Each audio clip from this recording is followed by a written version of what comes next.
Vamos ouvir.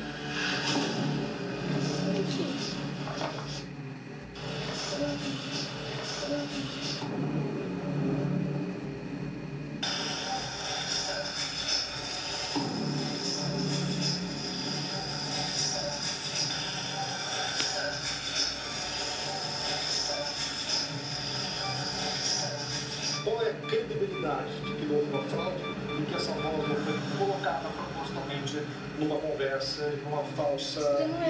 em que essa voz existe uma possibilidade? Bom, eu vou responder, se você me permitir. Nós temos um programa com 820 voz com imagem, que não é à toa que nós estamos incluídos somos o quinto pesquisador de paranormalidade do mundo. Então, nós temos uma credibilidade.